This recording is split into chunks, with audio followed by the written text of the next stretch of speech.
Hello everybody. Today I just decided to do a small self video, basically talking about how the traffic scenario is in Bangalore city.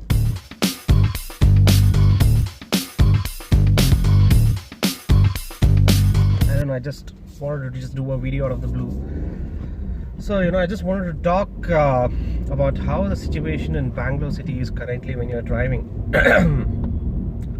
So basically, I am a new driver. So I've just started to, learn to drive about 6-7 months ago, and then after a gap of about 2 months, I think, or a month, I got my car. So right now I'm driving the Maruti Suzuki Baleno. This is the Alpha model, petrol. So the thing is, when I started off as a new driver in Bangalore city, so the one thing I really understood is, in Bangalore, you cannot take for granted that people will follow the rules. Everybody breaks the rules here. It's obvious in every city, that's how it is. And people are just in such a hurry over here. 6-7 years back when I was in Bangalore city, I've been in Bangalore all my life. Not 6-7 back years, even before that, Bangalore was such a beautiful place. Obviously there wasn't this boom of IT and all those things, and cars were there, but it wasn't this unruly, and the mornings were so amazing when you drive your car. So by mornings I mean around 7:30, 8:30. So I used to go to school in a van, and there I used to enjoy the ride actually. But now when I'm driving a car myself at the same time, it's so frustrating actually. So there are particular time zones in Bangalore if you want to drive your car. So first thing I will tell you is leave your house by 7:30. That is the prime time you can actually have a good driving experience and traffic free experience, most precisely.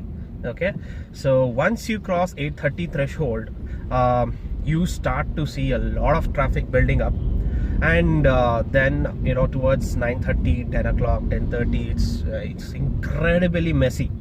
You get so frustrated, be it a two-wheeler or a car. It's very difficult, trust me. And after that, around 10:30, it starts to subside, and by 12:01 it's free. And then 2-3 o'clock there is this school timing. Children are picked up from their schools, and then that creates a lot of traffic around that 2 to 3 o'clock time. And then of course it's very strange that around 4 to 5:30 there's hardly any traffic. There is decent traffic, but not that much. But once you cross 5:30, it's again the same old madness, and it continues up to 8:30, 9 o'clock, like that. So another primary reason is in Bangalore city, if you see, all the roads are literally pathetic actually, so to speak. See, the infrastructure, everything, had to be taken care of long time. Yeah, blah blah blah, fine stuff. So fine, they didn't take care of it, but now with so much traffic, I think they should seriously start to look into it. Do the road widenings that you keep talking about. Do it. Just do the damn thing. It's just not about asphalting the old roads, making two ways, one ways, all these things. I'll talk about this two-way, one-way thing maybe sometime later, but that is a mess again. So the problem is, now I'm actually in a very broad road, and then suddenly after 250 meters I enter a road that's a single lane road that's very narrow, and then you have vehicles parked on both the sides. Right, so this is the condition in Bangalore. You just zoom past, and then 100, 150, 200 meters, and then bam, you're again back into a narrow lane where you just can't, negotiate those turns, curves, nothing. And like I said, people just stop in the middle of the road here. So that's how it is, and nobody waits for you. Even if you are waiting here, they don't even care that you're gonna bang them, by mistake. He's not gonna bang me. I'm just gonna drive through his car. That's what people think over here. Okay.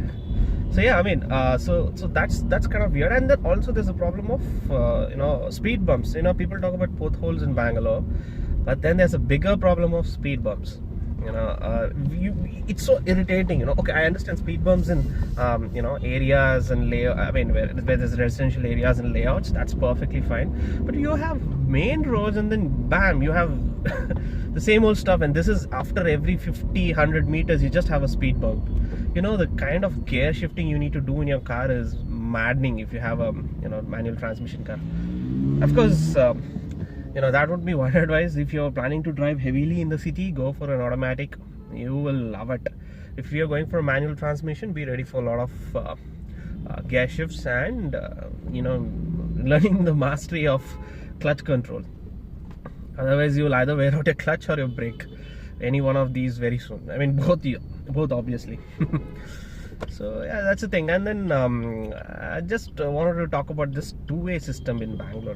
When Bangalore was a small city, all the small roads were also one-ways. Now with this boom in the population and all those things, every other road is becoming like a two-way road. I mean, every other road is becoming like too big to handle two-way traffic, so they're making it as one-way roads. So that is actually also causing a lot of concern and pain. See, the point is, if you want to go from point A to point B, oh boy, there's a guy just right next to me. How does he even think he's gonna pass me?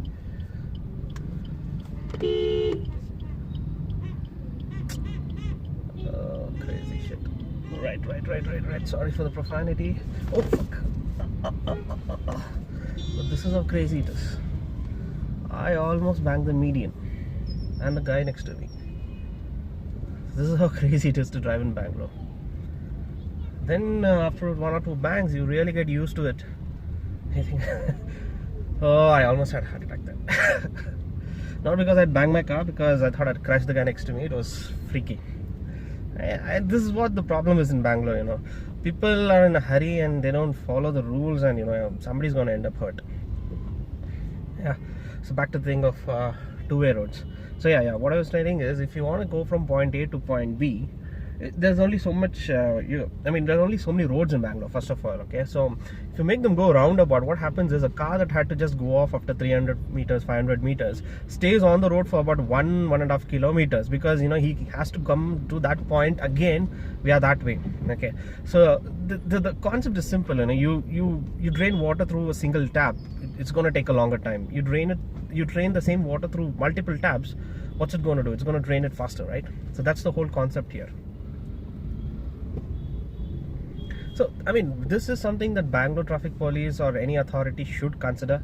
That making two ways does really make sense. And when there are roads that are very narrow, please try to widen them, or make a very few roads. The ones narrow ones, obviously you cannot help it but make it one ways.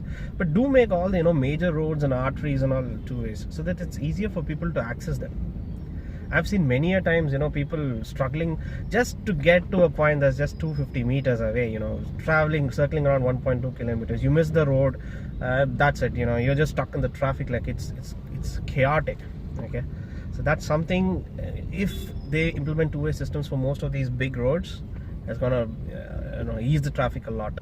Not only helping the person commuting, but easing the traffic. And somehow I feel it's a psychological thing also. See, when you're stuck in a traffic like this, you just want to get out of the damn thing. You just don't think about the other person, nothing. You don't even care about your bloody car. You're like, I just want to get out of this place. That's how weird you start to feel after some time. You start to think, what the hell, man, this road, I just don't want to be here anymore. Now the way I am reacting, it's similar to that. For a second there, I just wanted to just get out of it. But then the frustration keeps adding and building, and I gotta admit that I get irritated by other co-drivers, because nobody waits for anybody. Even if you want to wait for them, there are very nice advertisements put by who's that guy? I think Hyundai, where a guy stops and a guy screams at them. That's literally how it happens here. But that's just done in a nicer way. But here, what would happen is they would probably brace your car and just move on. All right, there's extreme traffic coming to my right and my left. Handle.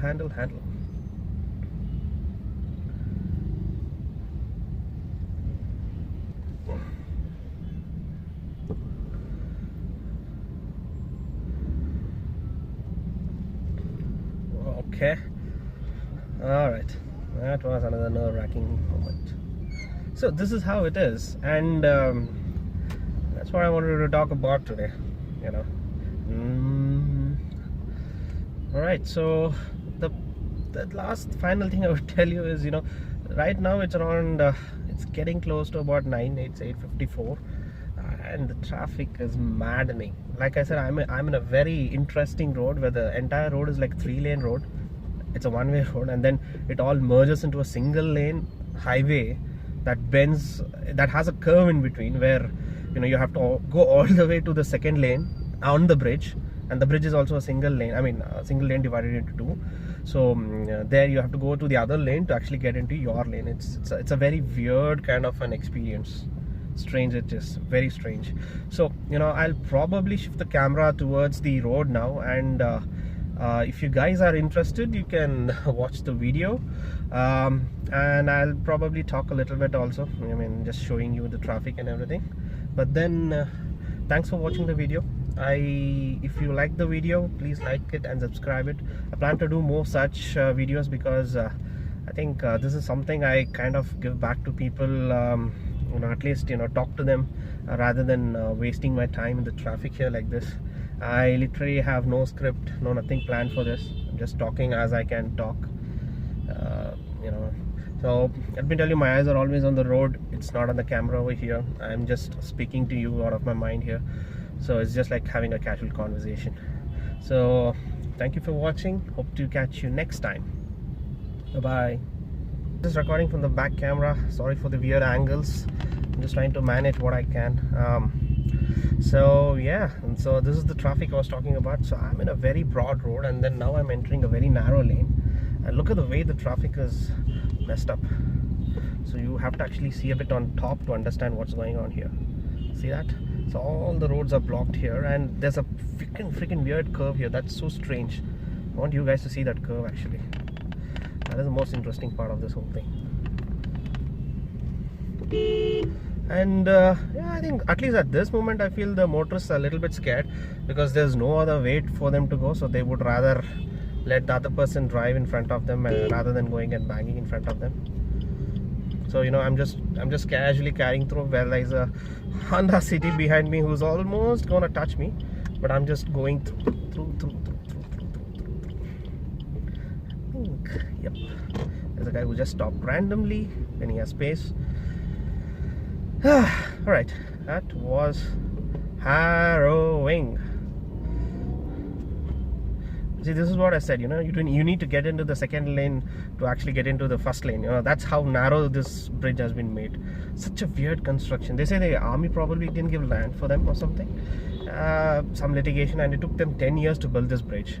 And after 10 years you have a bridge it's so narrow, and that's actually adding to the congestion. Rather than that, they could have had the railway signal here, and that would have literally not had any impact.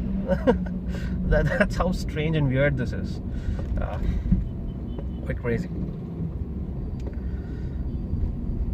So right.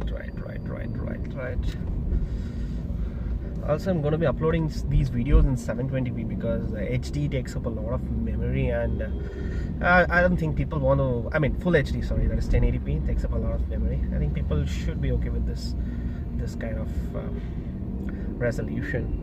I hope so. Bow. Talking to myself there. Bang. I think I probably should get a wide angle lens or something, There's so much here to cover. Yep, I should be getting a wide angle lens. This ain't covering anything. Or probably a GoPro. Yeah, that's a good idea. Okay.